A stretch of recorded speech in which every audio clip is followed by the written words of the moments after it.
Alright, let me show you how to check that squish clearance between the top of the piston and the cylinder head. What we use is a solid core, just not as long as it's not an acid core piece of solder. We're going to crush this is what we're going to try to do. So we're going to stick this in the spark plug hole and going to aim this along the parallel with the wrist pin, and we're going to have the tip of the solder go into the spark plug hole parallel with the wrist pin and then try to touch the cylinder wall. Then I'm going to turn the motor over and the piston's going to come up and smash this solder with the piston, smash it up into the cylinder head. This is soft stuff, so it doesn't take much to compress it. It's going to squeeze over pretty easily. So I'm going to stick it in the spark plug hole. I realize you can't see what's going on here. And I got it aimed down in there so it's rubbing. I can feel it rubbing on the cylinder wall now. I'm going to take the flywheel, turn the flywheel, and just like that, it compressed that core here. So I want to measure the end of this with my calipers where it's the smallest. As you go a little farther away from the outside of this piston wall, it gets thicker, but I want to measure this right here. That's what I'm trying to measure, and I want that to be between 47 thousandths and 63 thousandths.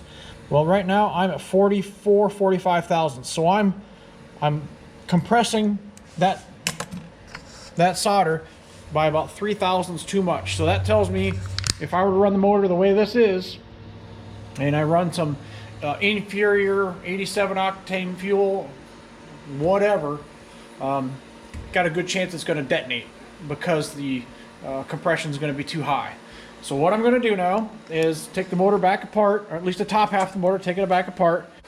This gasket, this base gasket right here, I'm going to put the next thicker size base gasket inside here. What that's going to do, that's going to raise up these cylinders, raise them up a little higher, going to raise up the cylinder head, but the top of the piston is going to stay in the same spot because the piston is mounted inside the crankshaft. So as the piston comes to the top, now these are going to be up higher by 4 thousandths of an inch. So instead of 44 thousandths, this is going to be 48 thousandths clearance in theory when it's all said and done. So I'm going to disassemble this again, put the next thicker base gasket in there, and we'll recheck it again. So here's how you tell the difference in the gasket thicknesses. If you take a kick again to right here, you see there's 5 holes right here. Every single hole that's in there means 0.1 millimeter. So if you have one of these gaskets, this is the base gasket, which I tore right here when I took it apart, but if you had a base gasket that had 3 holes in it right here, that's 0.3 millimeters thick. This has got 5 holes in it, 0.5 millimeters. So here's the next one. This is 0.6 millimeters. I got 6 holes in it. To convert it from millimeters over to inches, basically one hole is going to be 4 thousandths of an inch, a little bit more than the thickness of a piece of paper. So the difference between 5 holes and 6 holes, 4 thousandths of an inch. So they're really, you can't physically see the difference between them because this one here is only about the thickness of a piece of paper more than this one. That's the only difference between these two. All right, so now I got the cylinder head all torqued on there. Let's double check our clearances once again. I'm gonna take the solder, stick it in through the spark plug hole like this so I can feel it rubbing up against the cylinder wall, and then I'm gonna turn the flywheel and then we'll measure out, see what it is. Let me put this GoPro right here.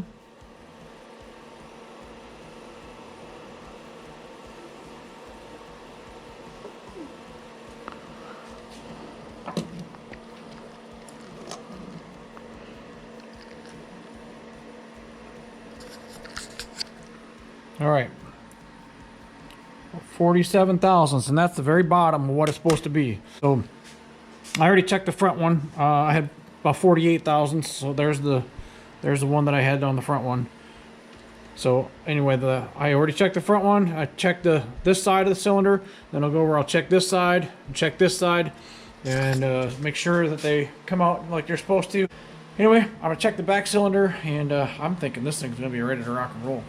All right, here's what we got going on. We got the engine all rebuilt. Nothing special. This is the sleeper motor. Got the sleeper cylinders and the sleeper head on it. I'm gonna run I think I got the 38 millimeter carburetors. Yeah, the 38 millimeter carburetors is what I'm gonna run instead of the 40s. The big thing is it's gonna have about 15% more fuel economy versus the 40 millimeter carburetors. So that's why I'm gonna stick with the 38s just to get more mileage out of it. So I'm gonna break up the hoist right there, hook up the motor, and we are gonna drop it in here and start hooking up everything. So here we go.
All right, got a decent distance as far as putting the motor in the 97 tonight. Got the motor in. I already had the manifold, exhaust manifold hooked up. I got the pump in, drive shafts all lined up. That's in good shape. Got all the oil lines put on. So we're sitting pretty good there. First time I've ever used these, I don't know how you pronounce them. I call them Odeker clamps. But that's the first time I've ever used them. I bought pliers to tighten them up, but I also, because I had a tight spot, I used my side cutters to tighten them up on one of the oil line that's impossible to reach down here, especially when the exhaust is on. So I used the clamp for that. But anyway, we're sitting in pretty good shape. I would have got the exhaust on, but I keep on loosening these dang washers here. So I got those are being silicone. Those are silicone in place right now, just to hold themselves in place. Then tomorrow when I get out here, they'll be good to go. I'll be able to put the exhaust on, get the carburetors on, hook up all the fuel lines. Hi, kitty. Oh, kitty's all wet. It must be raining. Is it raining out, kitty cat? It sure looks like it. He's all soaking wet.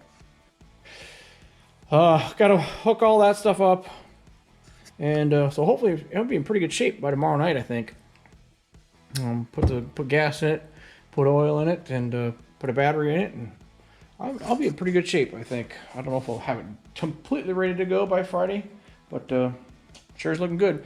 Anyway, that's all I got. It's getting to be pretty late. It's already 10:15, and I'm gonna call it a night. We'll talk to you next time.